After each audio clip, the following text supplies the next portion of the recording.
this is an evil force, even though that it develops us and it brings us success and education and culture and in human society. But in essence, this force is an evil force that I want to control others.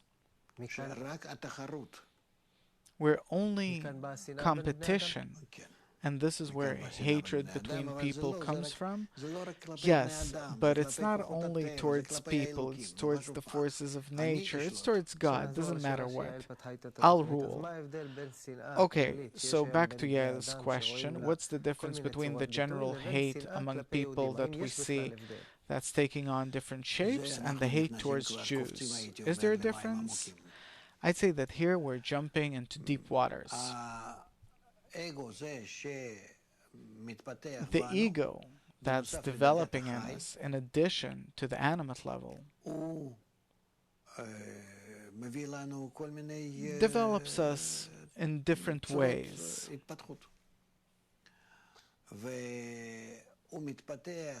And it develops because inside this egoistic desire lays a special spark of the force that encourages it to develop. It's an incentive. It's the so-called force of light, the positive force. And this positive force that exists in the egoistic force and the negative will to receive, as if stimulates it to develop. Were it not for this force, I'd say that the world would not develop. I didn't exactly understand what you're saying.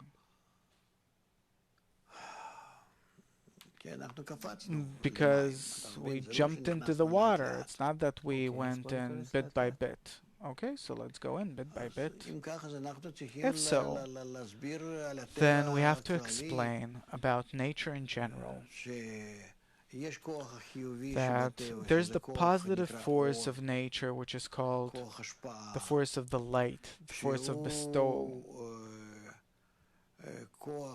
It's a force that builds the creature, which is the will to enjoy, the will to receive pleasure and delight, and it wants to develop it to the level of the light.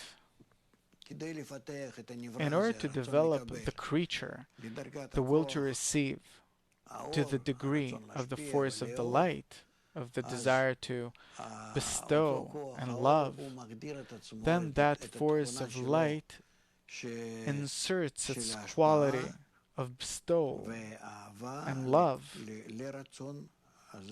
into that will to receive, and the will to receive starts developing.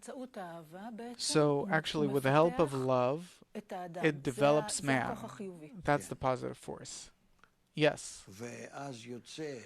And what follows is that this positive force operates in the will to enjoy. It makes the simple will to enjoy, it turns it into an egoistic desire. Because what happens is that this developmental force, the force of light, when it penetrates the will to enjoy, the will to receive, it turns it into an ego, into an egoistic desire. And what follows is that the entire development comes from that spark that as if comes from the good, positive force, desire of love. But when it penetrates, enters the will to receive, the will to enjoy, it works in it in the very opposite way. It creates all of its evil forms. You said that the will to receive exists in the still, vegetative, animate, and in people, in all forms of nature. No.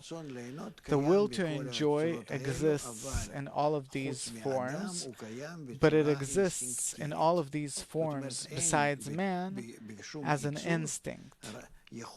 No creature has the ability to do something about himself, about his own desire, but only the human level that starts developing in man.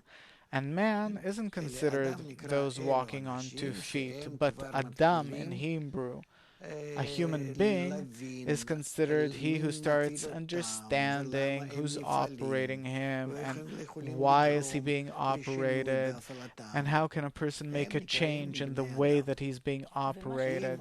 This is called a human being, an Adam. If a person is operated instinctively, even if he has the shape of man, he's not yet a man, he's still an animal. What I understand is the thing that allows a person to develop and create the reality that you talked about at first, which is beyond what an animal can do, is that spark of light that exists inside a person, which is the engine of his development. Yes, when that spark of light awakens in a person, not in all people, it starts directing a person, lead a person towards different forms of development. Usually, these forms of development are as an incentive for the development of the general ego, and it happened for the very first time in Babylon, where a simple civilization lived. And among them there were also such people that started discovering this urge, this foreign force inside themselves, the spark that's pushing them forward, that positive force. Yes, that positive force, but when it's inside the will to receive, it becomes negative because it develops the will to receive to become very egoistic. And Abraham was one of them, and the greatest of them all. And it's not in vain that he sold idols, and he was a priest for the Babylonians. He was the so-called first Jew. Why? Because that big spark developed his ego more than in all of his contemporaries. And therefore he discovered that method, the method of nature, that this is how nature delivers man from the animate level and turns him into a human being, specifically by that incentive that exists in the will to receive. And what does it have to do with the hate that we talked about that's developing in humanity? Here we're jumping a bit forward. How did Abraham discover this development? He started saying that there's such among the Babylonian people that hate each other, and he didn't know what to do. He didn't know what to do about it because he was the one that took care of the people. He served the people.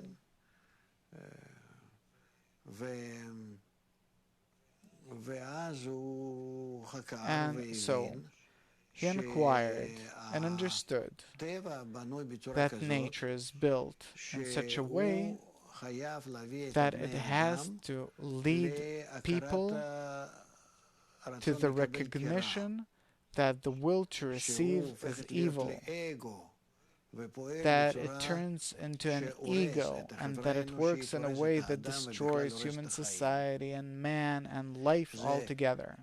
A person that develops beyond the animate level develops adversely if he's developing naturally. But this natural form of development that develops a person to the degree of evil has to be there until a person reaches the recognition of evil. It's a part of the process. Yes, but afterwards, after a person acknowledges his evil, he can start searching for the good. And then he starts saying that specifically due to the revelation of evil, he discovers the good system opposite to it, and then he can manage himself by these two systems and raise himself above the animate nature to the degree of man, Adam in Hebrew, which means to be similar to the upper force, meaning to be above his egoistic desire, to rise to a degree which is above nature, which means what? Which means above, beyond life and death, beyond the limited world that we exist in. And this is how it happens, and it depends only on the extent of a person's development, and not whether he is alive or dead. By this he rises above, he as if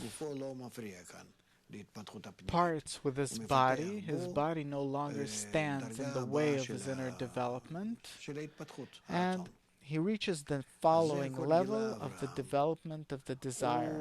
So Abraham, he discovered all this. He understood that those people that are discovering the evil amongst them and the restlessness, it's all because the spark is talking within their egoistic desire, and he called out to all the Babylonians. He knew that these people will come, and he called out to them, and they joined him, and he started teaching them. What was the goal? The goal was to show them that it is possible to use the spark, not in order to increase the ego, the will to receive until it becomes more and more egoistic, but on the contrary, in order to subjugate the ego towards that spark, and by that to raise the spark to such degrees that it becomes a complete great light. And this is actually the matter of who's going to rule. Either the will to bestow and the love will control the ego, or the ego will control the love and invert it into hatred.